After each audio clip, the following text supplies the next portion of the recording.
meminjam dalam istilah fikih disebut ariyah, yaitu artinya pinjaman. Artinya akad berupa pemberian manfaat suatu benda halal kepada orang lain tanpa ada imbalan. Jadi lebih didasarkan kepada ta'awun, tolong menolong, tidak mengurangi atau merusak benda itu, dan setelah diambil manfaatnya dikembalikan secara utuh dan tepat waktu. Jadi akadnya adalah tolong menolong. Ini biasanya semakin meningkatkan tali ukhuwah ya sayang. Coba kalau kita pinjam itu pasti kan biasanya sudah teman yang dekat. Oke, Bu Dia loncati langsung ya. Kita bahas. Ini Bu Dia pakai buku PDF Kemenang. Jadi kalian juga nanti bisa lihat ya. Oke, karena itu disarankan kalau kalian mengadakan pinjam-pinjaman itu ada catatan, ada aturan tertulisnya, ada maksudnya supaya jangan lupa. Misalnya punya buku dipinjam pada tanggal ini, dia pinjam buku kepada Bu Widya tanggal 25 Februari. Janjinya dikembalikan setelah dibaca 3 hari, maka harus dikembalikan tepat waktu dan buku itu tidak rusak. Nah, kalau ada yang rusak bagaimana? Tanggung jawab dari yang meminjam. Tanggung jawab dari yang meminjam. Dasarnya apa? Dasarnya adalah Al-Quran surat Al-Ma'idah ayat 2. Oke? A'udzu billahi minasyaitonir rajim. Bismillahirrahmanirrahim. Wa ta'awanu 'alal birri wat taqwa wa la ta'awanu 'alal itsmi wal 'udwan. Al-Ma'idah ayat 2. Dan tolong menolonglah kamu dalam mengerjakan kebajikan dan takwa, dan jangan tolong menolong dalam berbuat dosa dan permusuhan. Ayat ini menunjukkan bahwa tolong menolong dalam hal pinjam meminjam itu boleh dalam hal kebaikan.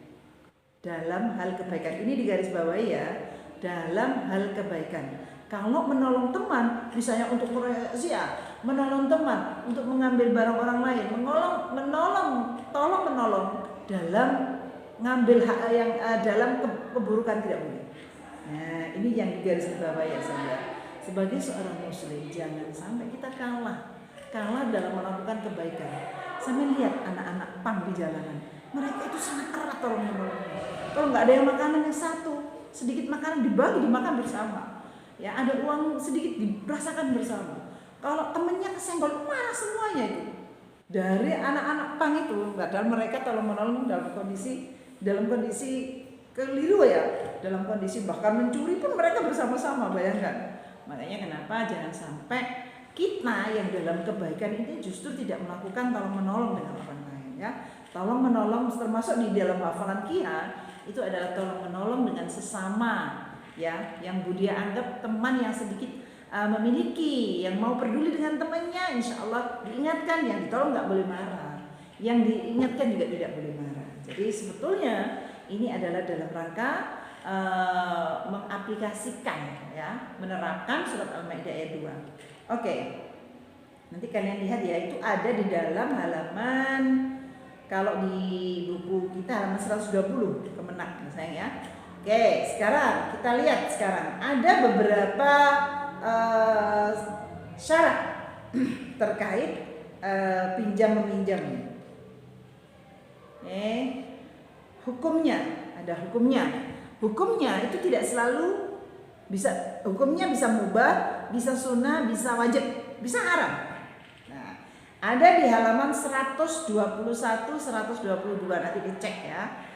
Hukumnya bisa mubah, artinya hukum asal pinjam meminjam itu bisa mubah, boleh, tidak dilarang.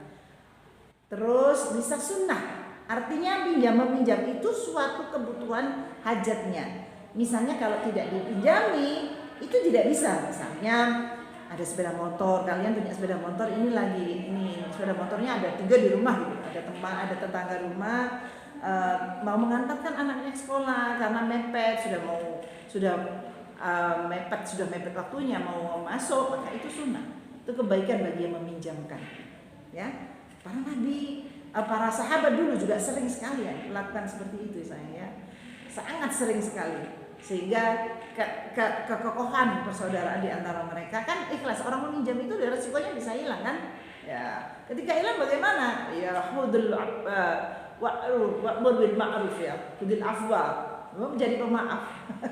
Jadi kalau hilang ya sudah jadi pemaaf ya saya.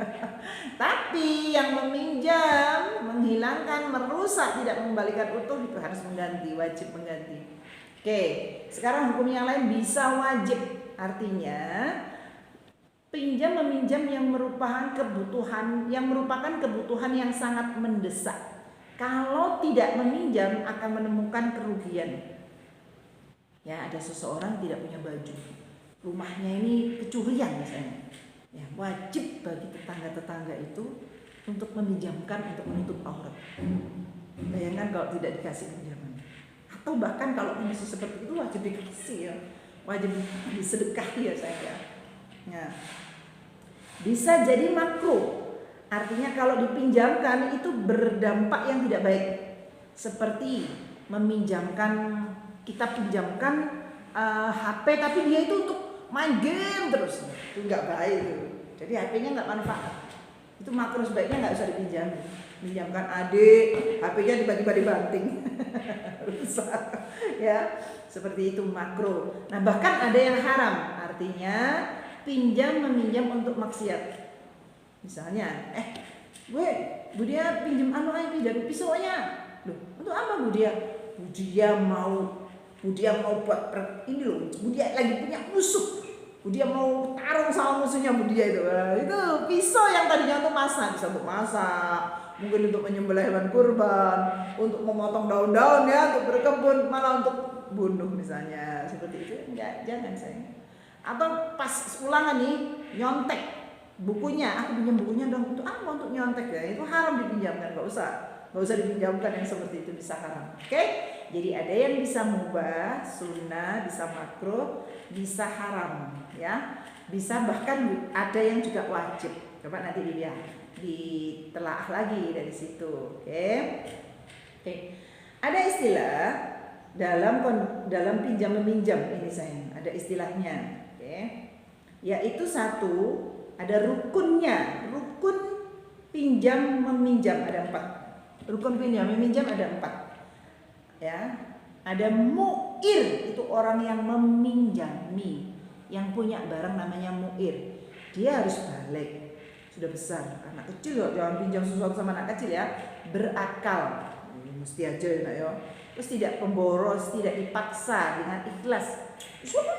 Bukunya harus pinjam bukunya, itu nggak boleh, harus ikhlas. Oke, nah ada yang B, ada musta'ir, itu orang yang meminjam. Dan mu'ir yang punya barang, ada musta'ir, itu orang yang meminjam. Tanda ciri-cirinya balik, berakal, bukan pemboros, mampu berbuat kebaikan, artinya dia bisa jaga barang yang pinjam ya. Terus tidak boleh meminjamkan barang kepada pihak lain ya, tidak boleh itu ya. Terus mampu menjaga barang yang dipinjam dengan rusak. Terus hanya mengambil manfaat saja, tidak memiliki. Tidak boleh menjual, tidak boleh ya. Terus ada musta'ir. Ada musta'ar. Jadi ada mu'ir yang punya barang, yang meminjam musta'ir, dan ada musta'ar, itu yang barang yang dipinjamkan. Barang yang dipinjamkan itu benar-benar miliknya. Jangan sampai kita punya barang, kita pinjam teman, dipinjemin lagi, nggak boleh. Kalau kita mau meminjamkan seseorang, kepada seseorang harus punya kita sendiri. Terus ada manfaatnya, ya, ada manfaatnya. Ketika diambil manfaatnya itu tidak habis. Makanya kalau kita pinjam pensil, itu bukan pinjam, minta, karena berkurang. Pinjam setik itu minta itu, karena berkurang sebetulnya hakikatnya ya, karena berkurangnya zat. Kalau pinjam seperti ini, misalnya pinjam buku, pinjam tas, sesuatu yang itu tidak berkurang ya. Kemudian dengan perjanjian waktu untuk mengembalikan. Masuk pinjam selama-lamanya, ya, itu jenenge ngerampok ya. Oke saya, itu cukup dulu ini dipelajari. Terus juga ada lafadz ijab kabul, nggak terlalu ini ya. Pokoknya rukun dan syarat jual pinjam meminjam itu tadi. Oke.